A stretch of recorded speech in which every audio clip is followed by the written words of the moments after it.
Welcome to Chesslovers channel. Today I'm going to tell you what I believe are the 10 most important chess books. I have already produced 10 clips where I discuss each book one by one. But in this clip I will discuss all 10 books. And after that I will also show you what I have in my bookshelf. My first recommendation is My System by Nimzowitsch. So what he's essentially doing is he's teaching how to play prophylactically. This is a book for beginners as well, because the first chapter is on the fundamental level, while the second chapter is on an advanced level.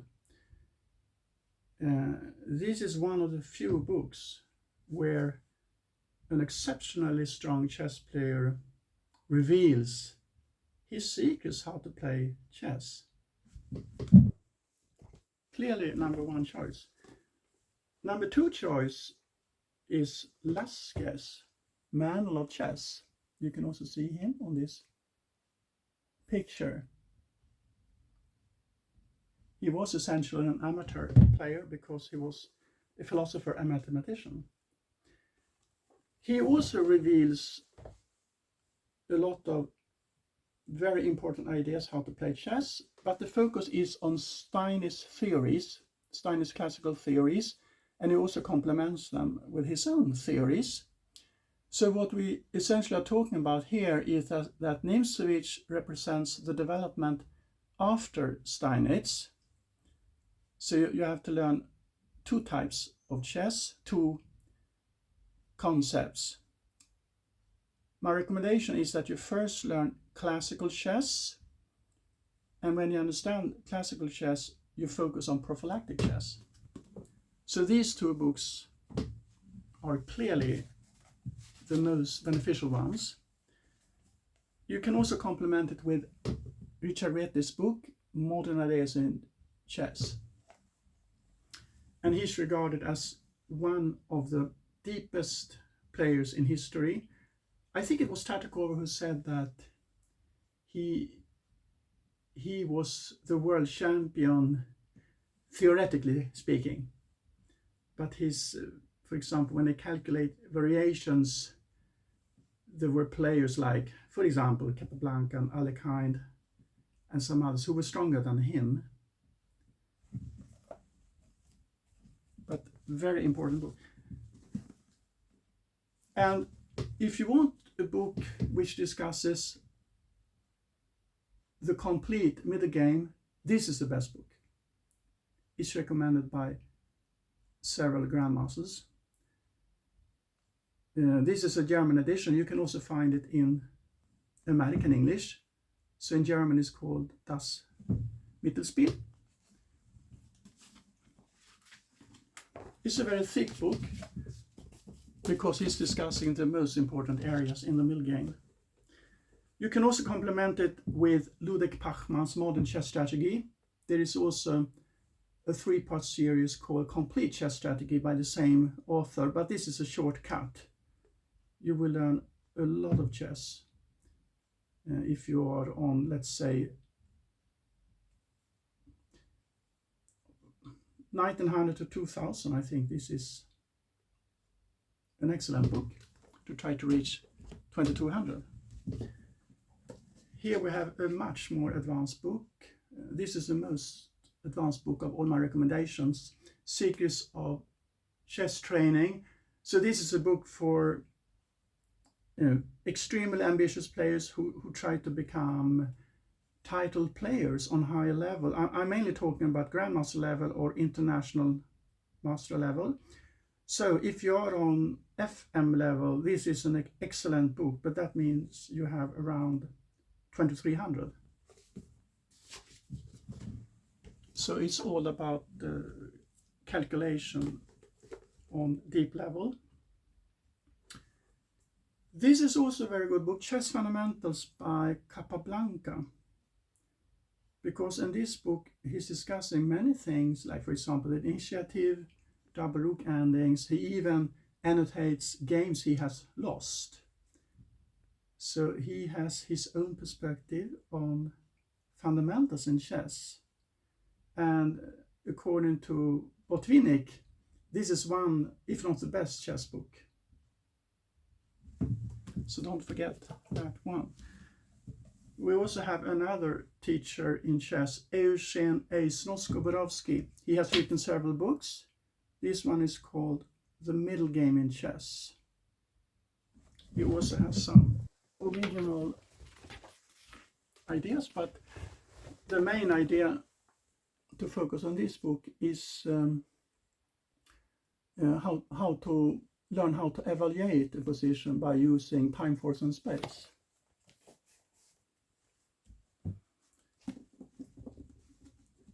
We also need to discuss endgames, and I'm not going to recommend basic endgame books, like for example Basic Chess Endings by Ruben Fine, even though that is a very good book if you want to practice ending. But we are more focused on this area, practical endgame play beyond the basics. This is the only book where you can learn, for example, how to play with rook and minor piece against rook and minor piece.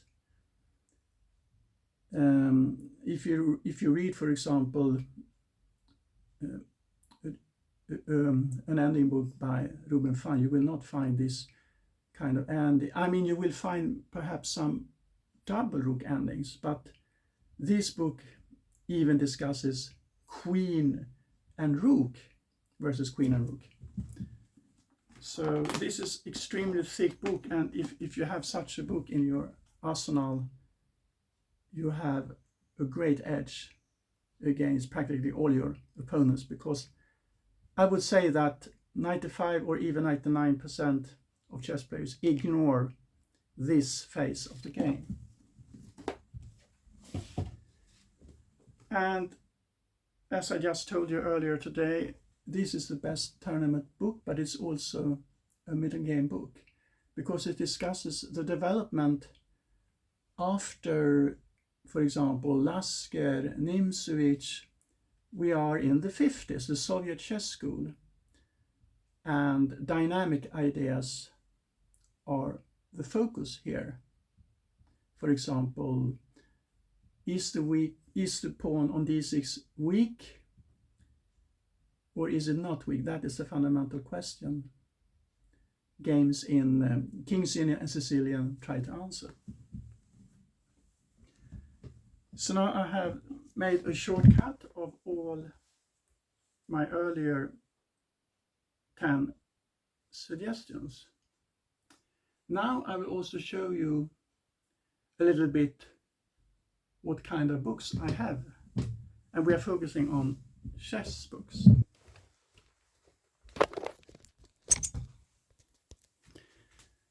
So I have them in alphabetic order.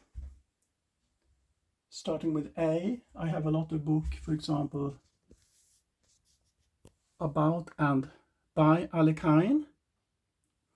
And then we go down, here we can see Ulf Andersson. And now we are down to Capablanca. Yeah, I even have a magazine of the tournament in Gothenburg, 1953.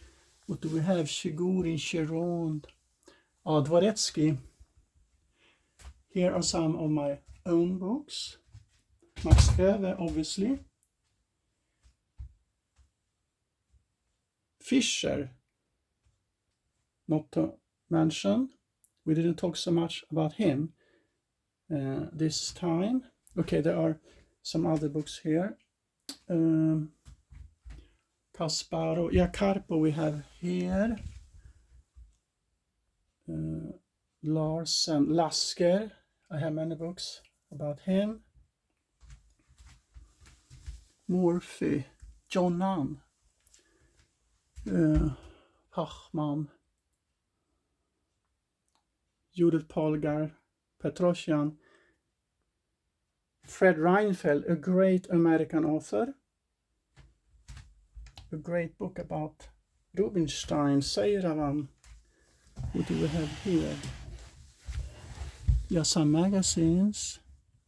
And yeah, and I have many books which does not fit in the bookshelf, as you can see here. Oh, some magazines. Yeah, even here there are some chess books and some other books. Okay, so